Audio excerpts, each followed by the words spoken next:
कहानी का नाम टूटे सपनों की उड़ान, भाग 1। सपनों का गांव। उत्तर प्रदेश के एक छोटे से गांव बसीरामपुर में एक लड़का रहता था, नीरज।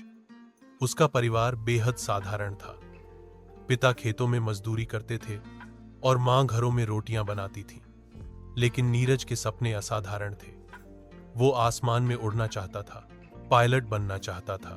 गांव में जब कोई कहता, पायलट, अरे बेटा सपने मत देखो, खेती बारी कर लो, तब नीरज मुस्कुराता और कहता, अगर सपने छोटे देखे जाएं तो जिंदगी भी छोटी रह जाती है। भाग 2।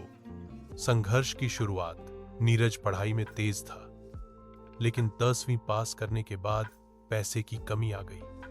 पिताजी बोले, अब बहुत पढ़ लिया बेटा, अब शहर जाकर कोई काम देखो। लेकिन नीरज हार मानने वालों में से नहीं था। उसने गांव में ही ट्यूशन पढ़ाना शुरू कर दिया। बच्चों को गणित और विज्ञान सिखाकर वह अपना स्कूल और किताबों का खर्चा निकालने लगा। दिन में खेतों में काम करता और रात में पढ़ाई। गांव के लोग उसे पागल कहते, अरे नीरज, तू पायलट बनेगा, तेरे पास तो जूते तक नहीं है।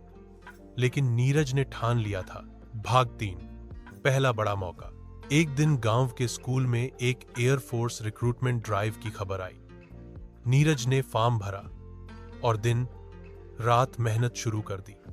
दौड़, इंटरव्यू, मेडिकल, सब कुछ पास कर लिया।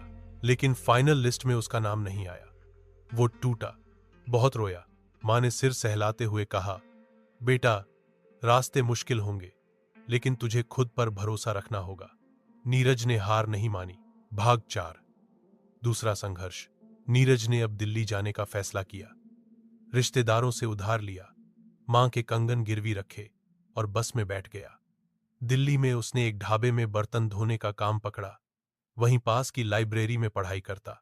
उसने एनडीए नेशनल डिफेंस एकेडमी की तैयारी शुरू की। नींद छूट गई थी, सपने नहीं। भाग 5। सफलता की उड़ान। 3 बार एनडीए में फेल होने के बाद भी वो रुका नहीं। चौथी बार उसने पेपर दिया। इस बार इंटरव्यू में जब अधिकारी ने पूछा, अगर तुमसे कहा जाए कि तुम इस देश के लिए अपनी जान दोगे तो क्या करोगे? नीरज बोला, मैं जान तो क्या, अपने सारे सपने भी कुर्बान कर दूंगा। लेकिन अगर उड़ने का मौका मिला तो देश के लिए सबसे ऊंची उड़ान भरूंगा। वो अधिकारी मुस्कुराया। कुछ हफ्तों बाद नीरज को एक चिट्ठी मिली, आपका चयन एंडा में हो गया है, कृपया रिपोर्ट करें। भाग 6। गांव की वापसी। 4 साल बाद वर्दी पहने, कंधे पर स्टार लगे, नीरज जब गांव लौटा तो वही लोग जो कभी उसका मजाक उड़ाते थे अब फूल बरसा रहे थे। बूढ़े पिताजी की आंखें नम थीं। मां ने माथा चूमा और बोली, तेरे पंखों ने हमें आसमान दिखा दिया बेटा। अंत। प्रेरणा की कहानी। नीरज आज एयरफोर्स में फ्लाइंग ऑफिसर है। जब भी उसका जहाज उड़ता है वो नीचे जमीन की तरफ देखता है जहां बसीरामपुर गांव है, और सोचता है, सपने सच होते हैं अगर हिम्मत हो उन्हें जीने की। सीख। परिस्थितियां चाहे कितनी भी कठिन क्यों न हो, अगर आपके इरादे मजबूत हैं तो कोई सपना बड़ा नहीं। अगर आप इस चैनल पर नए हैं तो चैनल को सब्सक्राइब करें, लाइक करें और कमेंट करें। धन्यवाद।